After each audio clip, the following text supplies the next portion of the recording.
Lui, c'est Tokuro Fujiwara. Il est le réalisateur de Ghost and Goblins, ce jeu du démon, et l'un des créateurs du Survival Horror sur console. Il a été le directeur sur le projet Sweet Home sur NES, ainsi que le producteur de Resident Negro. Il y a un putain de détraqué qui a posé ça sur YouTube, ça m'a fait rire, donc je l'ai mis, mais je voulais dire... Resident Evil. Là, c'est mieux. Bref, Extermination a été développé par Espace Profond, avec Monsieur Tokuro à la tête du studio, et ils en ont développé que 2 de jeux. Celui-ci, Angry Ghost, qui m'a l'air, comment dire, très louche, comme vous pouvez le constater actuellement à l'écran, avec sa tête dégueulasse à lui là. Les deux sont sortis sur la bonne vieille PS2, mais à la base Extermination devait être sur la Dreamcast, et on ressent que le jeu manque de finition sur certains aspects. Est-ce le manque de temps ou d'argent? Quoi qu'il en soit, ça reste un bon jeu quand même. Mais ce qui est sûr pour moi, c'est qu'il a servi de base pour Monsieur Mikami, que je ne présente pas car il est légendaire, sur plein d'idées. Faire un diamant brut, je parle bien sûr de Resident Evil 4, petit retour en arrière, et générique.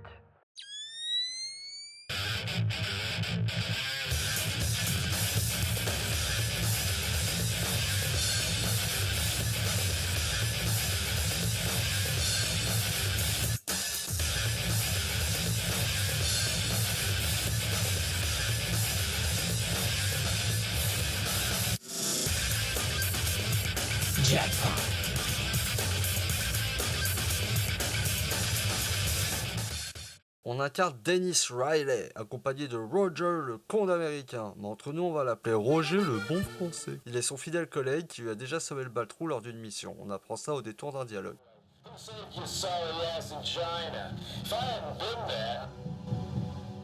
Ensemble, ils doivent s'infiltrer dans une base secrète en Antarctique. Tiens, ça me rappelle quelque chose. Pas vous? That's the Antarctic. We're over the Antarctic. What? Here I come. Here I come. Après avoir rejoint Roger pour traverser ses conduits, il nous parle du timing des ventilos pour pouvoir passer. Sauf que ce connard a sa montre à l'envers. Je sens que ça va pas être le couteau le plus aiguisé du tiroir, lui. But with the slowdown, it's only clear for 1 second. We don't have much time. You better go ahead. Je veux en profiter maintenant pendant qu'ils tapent leur meilleure partie de toboggan pour vous raconter ce qu'ils font là. Eh ben en fait, Il y a eu des SOS venant de ce complexe nommé Force Stewart. Ils font partie d'une espèce de force spéciale envoyée par les States. Dennis veut y retrouver Cindy, la femme de son meilleur ami mort au combat à ses côtés. Elle y travaille comme scientifique, bien évidemment, fallait s'y en douter. Stinks again. Kept me alive so far. Let's look around. There may be some survivors. And you gotta find Cindy.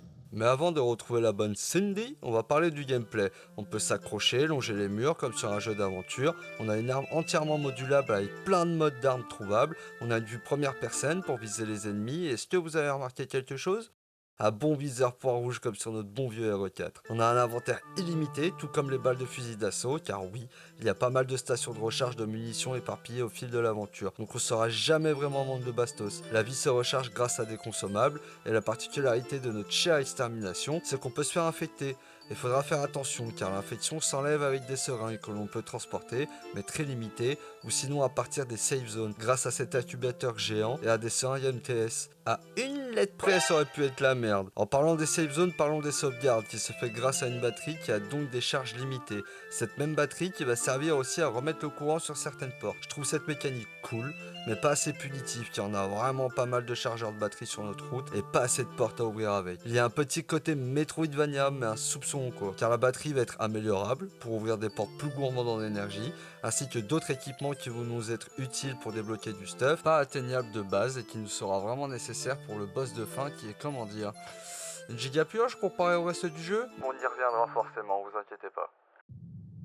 Bon, pendant que je papotais, le bon Dennis a remis le courant et maintenant direction Roger pour trouver le reste de l'escouade, car oui, ils sont pas que deux à être dans cette merde. Ils sont arrivés avec une team en avion pendant l'intro du jeu, sauf qu'elle est dégueu donc j'ai préféré ne pas la montrer.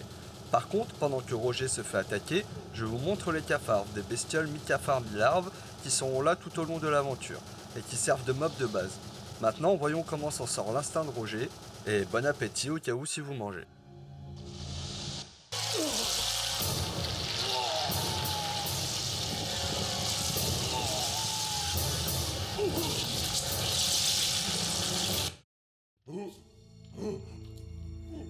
Roger! Après cette première transformation qui m'a donné faim, écoutez plutôt maintenant cette OST de Zinzin.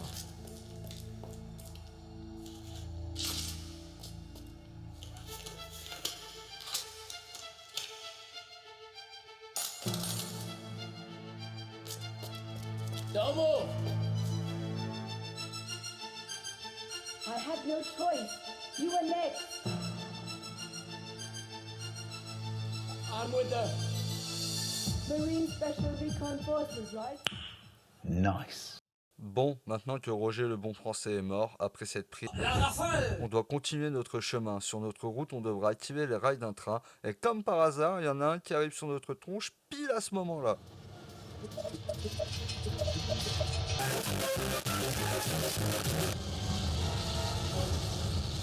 Ceci esquivé, on retrouve la personne en tenue hazmat qui nous donne un code à l'envers.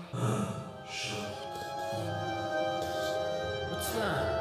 The security code to unlock this door. Input this into the main computer. Après avoir noté le code, direction la tour de contrôle. On nous doit prendre un couloir qui est plongé dans le noir et bien stressant. Il y a plusieurs passages comme ça dans le jeu qui me terrorisaient quand j'étais gosse. En plus, il y a cette mécanique de gameplay où l'on doit dégainer pour avoir la lumière et donc potentiellement prendre des coups vu qu'on ne peut pas bouger. Et il y a aussi ces espèces de fiacs au sol qui te ralentissent. Et surtout, cette alarme en fond qui me fond les boules.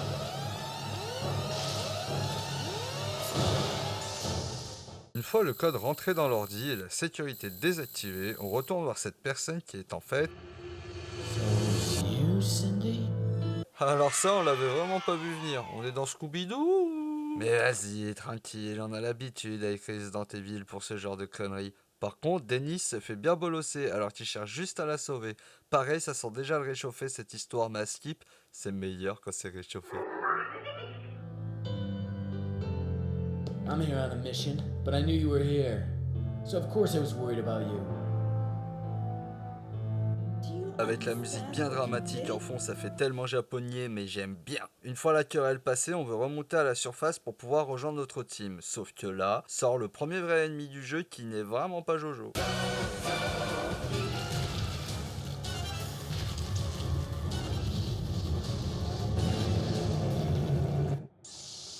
Et là, c'est la caca cucaracha. Les combats dans ce jeu sont plutôt merdiques, obligé de se mettre en position statique pour viser. Et la plupart du temps, je me mets en première personne pour viser les points faibles. Et là, ça va, parce qu'il est tout seul. Mais quand ils sont plusieurs, là, tu pleures. Donc au final, on esquive les combats et c'est la meilleure des choses à faire pour aller jusqu'au bout du jeu. Mais on y reviendra. Yeah, boy. De retour à la surface, on récupère une veste pour se protéger du froid et un pied de biche pour ouvrir des trappes. On fait péter une tour et moi je reste en dessous comme un bouffon.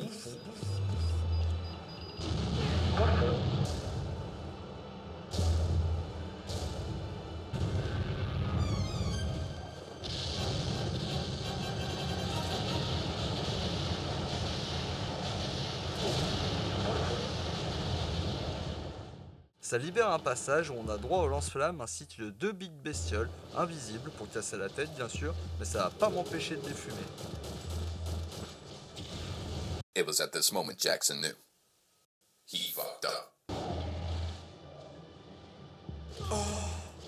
Après m'être fait gragoullement les fesses, au final je prends la fuite. Et là, on arrive dans le réservoir d'eau de la base, où notre cher Dennis devra user de ses skills pour passer à travers cette salle remplie d'obstacles, de flaques vivantes, de chauves-souris mutantes et les cafards toujours présents. Et bordel, eux ils veulent pas nous lâcher. On fait la rencontre du directeur du complexe, monsieur Karl Morris, qui s'est fait éclater comme il faut. Et avec le peu de temps qui lui reste, il nous explique que l'eau de la base a été contaminée et qu'elle est spéciale. Il n'est pas au courant des recherches faites dans ces lieux. Le seul qui le sait vraiment, c'est le docteur Falken qui va ken toute l'humanité avec ses conneries. This place is ground zero for the beginning of the end of human life.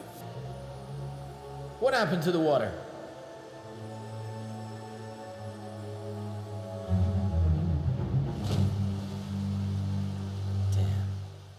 Après ce moment dramatique, parlons de quelque chose de plus drôle, le doublage du jeu. Il y a 2-3 pépites, déjà le damn.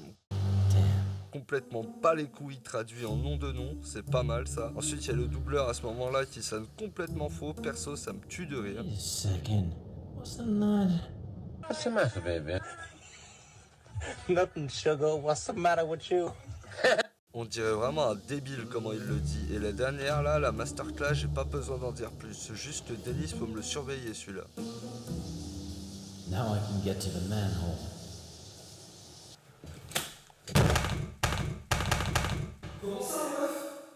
Je vais arrêter de taper sur les comédiens de doublage et la traduction, car en vrai il y a une explication à ça. Ce que vous voyez, ce n'est pas un stint pour Dennis, mais une autre version d'extermination, l'américaine plus précisément, et la japonaise est pareille.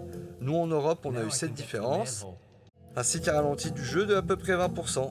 Ouais, ça fait chier. Ce qui impacte forcément la voix des persos, ainsi que le gameplay, mais aussi les musiques sont différentes et mieux à ce niveau. À l'époque, je l'ai connu comme ça le jeu, donc j'avais envie de vous présenter cette version-là. Allez, passons cette brève aparté. Dennis arrive finalement à retrouver sa team et il se fait accueillir avec un canon sous le pif de la part de son collègue Ferry, qui l'emmène près du commandant, qui nous annonce que sous ordre du Patagone, va falloir faire péter Fort Stewart. Sauf qu'il faut retrouver 2 détonateurs qui ont été perdus, et sinon ça serait pas drôle, ça va être à nous de s'y coller. Mais avant, faut qu'on rejoigne la team sur le toit, où là un mob se fait tirer dessus par tout le monde, et là un truc bizarre se produit. J'ai mal. J'ai mal. J'ai mal. J'ai mal.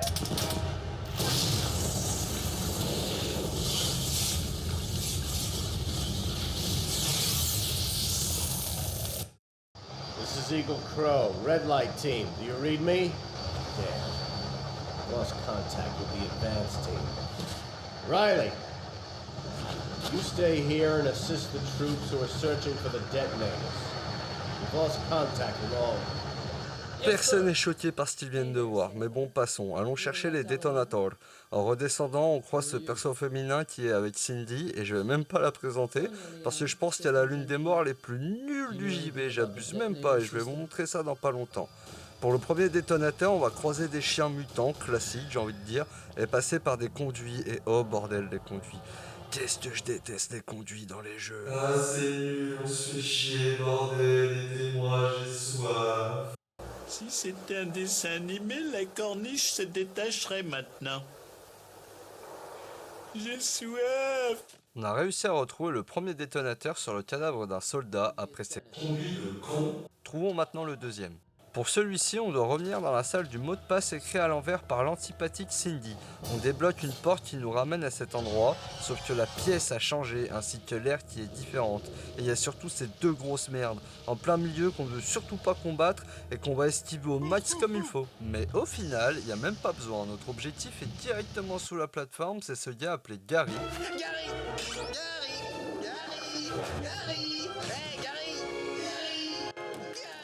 C'était sûr que j'allais faire cette vanne, mais en même temps le jeu il cherche un peu. Bref, notre poteau fait genre que tout va bien alors qu'il est blessé et entouré de créatures qui peuvent l'ouvrir en 2 sans forcer.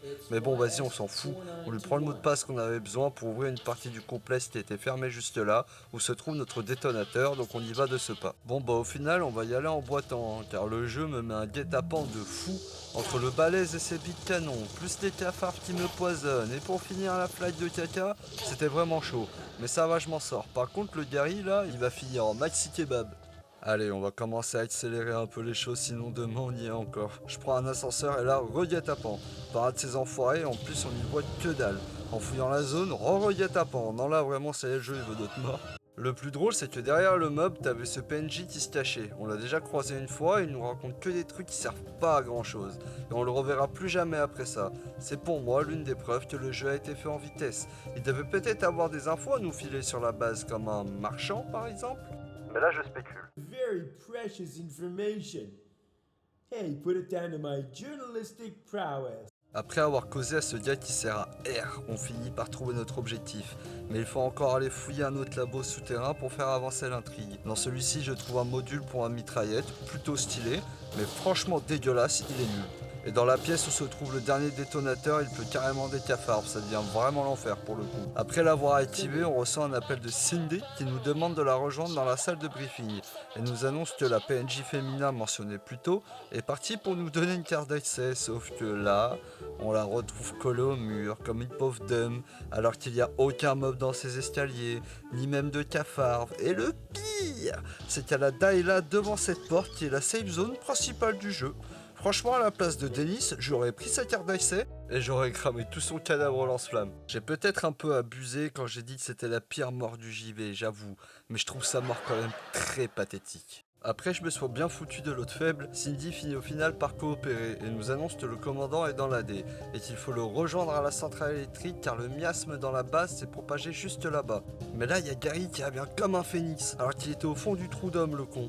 Ça m'étonne que ce mec soit quand même encore en vie. Il a même une croix à l'arrière du crâne, c'est une cible vivante le pélo. Mais bon passons, en voulant rejoindre le commandant on tombe sur notre premier boss. On dirait une beuteux mutante géante qui crache des spores de speux, c'est vraiment dégueu.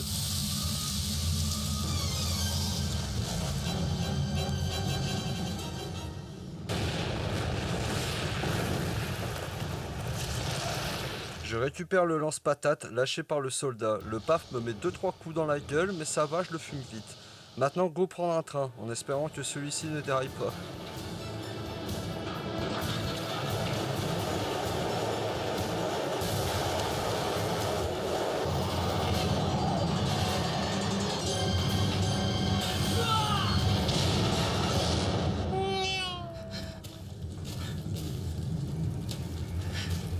Le pauvre frérot s'est fait à l'imbago. En même temps, il a pas de chance avec les trains lui aussi, putain. Aussitôt remis, on tombe sur Ferril, qui nous dit que gna le commandant est méchant et qu'il l'a fait tomber. On s'en balèque. On récupère des bottes qui vont servir juste à grapper cette corniche qui est juste à côté et rien d'autre.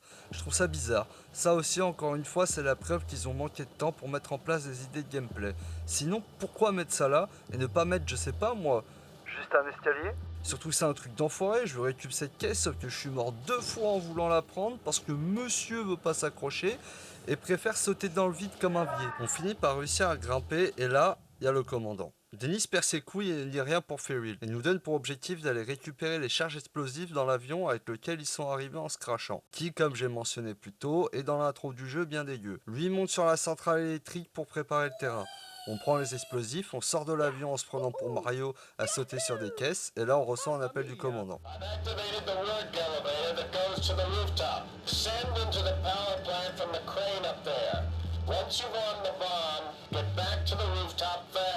Okay. Roger.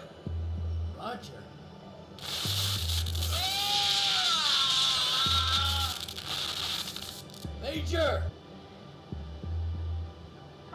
C'est exactement ce passage du jeu qui m'a fait naître l'idée que celui-ci et RE4 sont liés. Alors c'est peut-être une coïncidence, mais je mettrai tous les éléments qui m'ont frappé tout au cours de l'aventure pour la conclusion. Arrivé en haut de la centrale, notre chef est à terre. Et là, Roger se tenant debout au milieu de ce cercle comme si c'était une arène. Et Dennis qui tend son couteau comme ça me fait énormément penser au combat Krauser contre Léon. Ça paraît rien comme ça, mais pour un fan que je suis, ça m'a mis une gifle dans la gueule quand même. Du coup, combat de boss. Cet enfoiré nous envoie des roquettes dans la mouille. On peut les éviter, mais au final, le meilleur moyen de le fumer, c'est de prendre de la hauteur et de le rafale comme on peut. Une fois fait, on regarde une dernière fois notre Roger le français, devenu Roger l'extraterrestre, se dégonfler.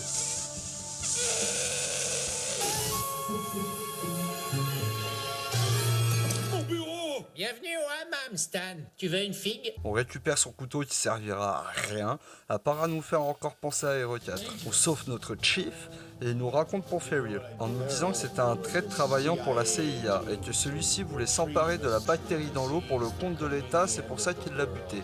Après ça, on le laisse se sacrifier comme un bon soldat pour aller enclencher l'explosif manuellement dans la centrale et on dit au revoir au Major. That's a promotion, Dennis. Go!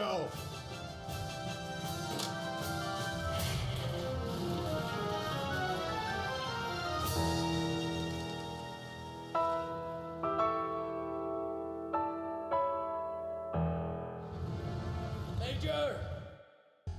On récupère la tyrolienne qu'il a laissée derrière lui et qui est très importante et on s'extrait de la centrale avant que tout pète. On est revenu au tout début du jeu. On retourne dans la base pleine de miasmes et fonce à notre objectif. Re-cinématique avec Cindy une fois revenu dans la safe zone. Et là le titre du jeu va enfin prendre son sens. Project Extermination. Extermination. The last detonator is in the maximum security area. Now this puzzle is finally coming together. Everything that happened here was part of a simulation. So what were we? Samples in an infestation experiment? Bastards. The only thing to do is to wipe this place out completely. Gotta go there and arm the detonators. Dennis, if we make it out of here, I have something I need to tell you. Hold that thought. It'll give me a reason to make it back. C'est aujourd'hui que le René va mettre une pétée. Il y a des Roland Umbrella un peu avec cette histoire, je trouve. Sauf que là, c'est l'État américain carrément.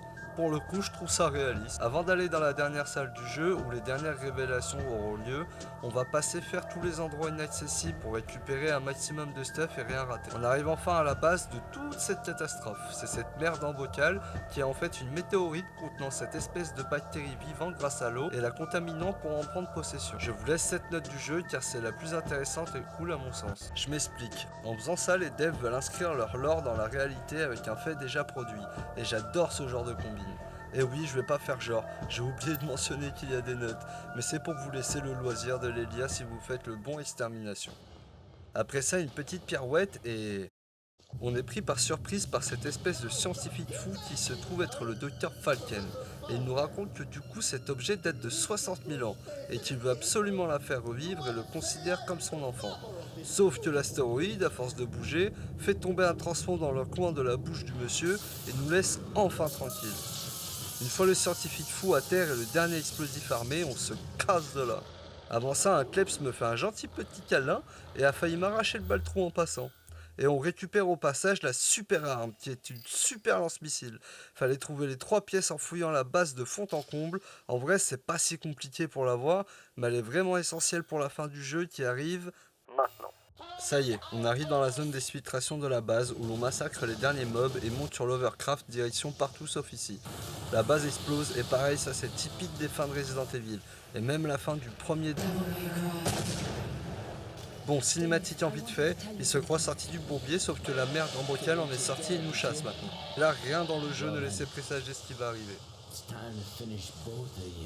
Vous pouvez voir qu'il y a des toits à la disposition, autant vous dire qu'elles ne servent pas à grand chose. Quand il se ramène dans sa forme de poisson de RE5, il faut l'allumer autant que l'on peut. Quand il sort de l'eau, ce qui est pas mal long et vraiment servez-vous juste du fusil principal, c'est chiant certes, mais les autres munitions vont en avoir besoin pour la deuxième phase. Et là il est sur le véhicule et envoie des tirs de mortier de miasme dans la gueule, qui sont plutôt chauds à esquiver, sans oublier les cafards qui veulent te sucer le cul.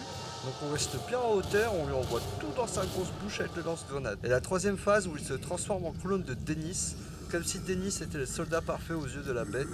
Et là tu te dis ça va être tranquille, mais déjà on en parle, il a 3 phases le salaud. Aucun boss ni mob du jeu avait cette mécanique avant, en plus celle-là c'est la pire phase. Il est là devant toi à rafale à l'infini, tandis que les petits cafards sont toujours sur tes côtes. Je suis mort 2 fois car j'avais mal géré les 2 phases d'avant en claquant trop de soins et de munitions du lance-missile. C'est le seul qui arrive à le stun et lui fait de gros dégâts. En parlant de dégâts, c'est là où j'ai eu ma première mutation et la dernière en mourant contre lui. Donc je me dis que si tu joues comme un vrai sgeg en claquant toutes tes ressources dans ta game, la fin est vraiment impossible, il faudra donc que tu recommences tout. Comme un Resident Evil au final, mais là c'est encore plus fourbe je trouve. Car il n'y avait vraiment rien auparavant qui te préparait à cet affrontement. Bref, je vous laisse profiter de la fin du jeu pour revenir sur celui-ci.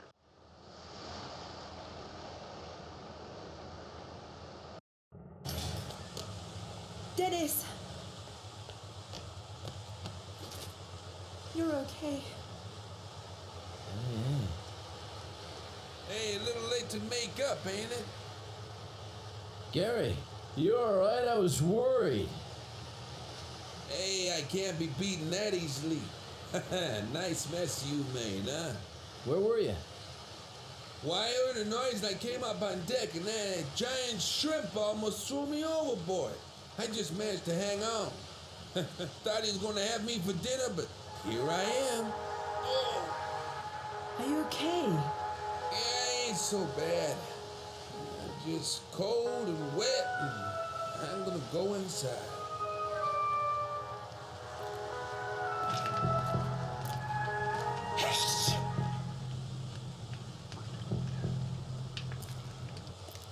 I'm so sorry. Huh? Hey, what were you talking about before anyway? Me? You said you had something to tell me after this was all over. I'm sorry, Dennis. Sorry about what? About Andrew. It was hard for you too. You were best friends long before I met him. You must have been close. You couldn't have taken his death easily.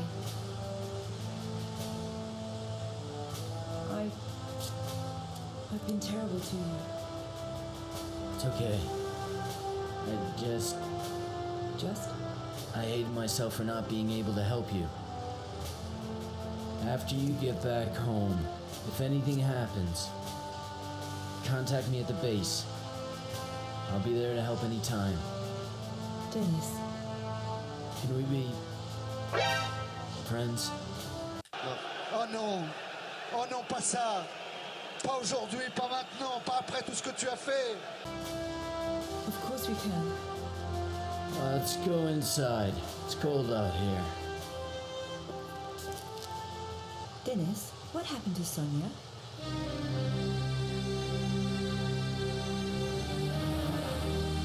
Et ben voilà la fin de Extermination, avec la petite ref à Sophie qui passe bien, même si dans le global ça reste goofy. Surtout avec ce ralentissement qui aide pas. Maintenant, passons à toutes les comparaisons dans la conclusion.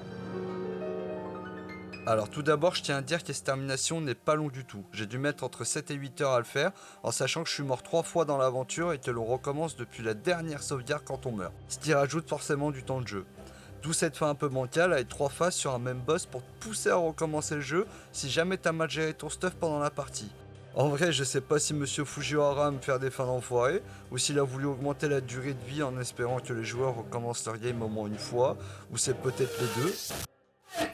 Après, est-ce que pour autant j'ai boudé mon plaisir à faire ce jeu? Non, bien au contraire. Il a vraiment quelque chose qui fait qu'on a l'impression de jouer à une licence que l'on connaît déjà, mais en apportant des choses nouvelles et en s'éloignant du thème de base comme un spin-off. Et si au final ce jeu était un peu un crash test, une bêta, de quelque chose de plus grand comme Resident Evil 4? Alors j'admets de n'avoir aucune preuve sur ce que je vais dire. En regardant quelques interviews, à aucun moment Monsieur Mikami parle de Extermination. Mais c'est pas pour autant qu'il n'a jamais touché au jeu, ça on peut pas le prouver aussi, d'où ma théorie. Donc, commençons déjà par le parallèle entre les scénarios, où il y a 3 points communs à mon sens qui sont plutôt flagrants. Déjà les cafards, qui sont des las placas clairement, mais au lieu de te parasiter de l'intérieur, ils le font depuis l'extérieur et le design est ressemblant je trouve. Ensuite Dennis versus Roger, Léon versus Krauser cité plus tôt, vraiment que ça soit dans la mise en scène, dans les délires des couteaux et puis l'arène en hauteur, tout assemblé comme ça de bout en bout, ça fait pas mal de coïncidences. Et pour finir, Cindy qui est Ashley en fait, parce que oui elle nous accompagne pas directement pendant le jeu, mais la mission de Dennis à la base est de la trouver, de la protéger pour son meilleur ami mort. Et qui est le meilleur ami de Léon? Dans le 1000, le père de Ashley, ou même à la fin, ça finit en full friendzone, et tout sur l'eau, avec le coucher de soleil et tout. Non, c'est grave.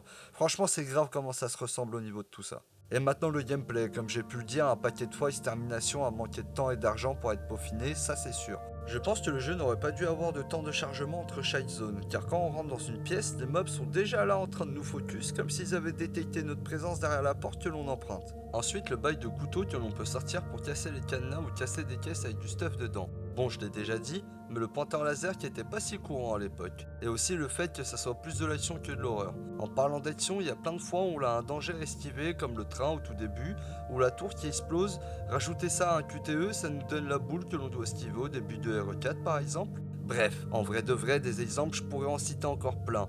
Mais vous savez c'est quoi le mieux? Faites-le ce jeu, mais vraiment faites-le. Oui, il a vieilli. Oui, la caméra est bancale, certes, le scénario est pas top, c'est pour ça que je les spoil d'ailleurs, mais il y a plein de choses que je vous ai pas montré exprès pour ne pas gâcher l'aventure. Donc si vous êtes fan des Resident Evil, faites-le, et vous comprendrez quand je dis qu'il aurait pu être un spin-off de la licence, et qu'il a potentiellement servi de source d'inspiration, en tout cas... Moi j'y crois. Moi j'y crois. Moi j'y crois. Et même si ça arrivera jamais, un remake de ce jeu avec vue à l'épaule et avec toutes les mécaniques améliorées pourrait être juste incroyable. Si un jour je perce, avec les moyens acquis, je m'en occuperai moi-même. Avec des gens qui savent développer des jeux, j'en fais la promesse. Dites-moi ce que vous en pensez dans les commentaires si vous avez la foi et le temps. À la base, j'ai créé cette chaîne YouTube et la rubrique Rétrostalgie, c'est pour partager mon amour pour certains vieux jeux méconnus, mais qui mériteraient que l'on parle plus d'eux. Et surtout car ces jeux, j'ai pu y jouer étant petit. Et vu qu'à l'époque, jouer à la console, surtout à des jeux violents, c'était un peu mal vu, j'en parlais donc à personne, car personne comprenait mon admiration pour cet art, à part mon père qui m'a initié là-dedans. D'ailleurs, n'oubliez pas que l'art c'est beau, mais le 10e reste le meilleur.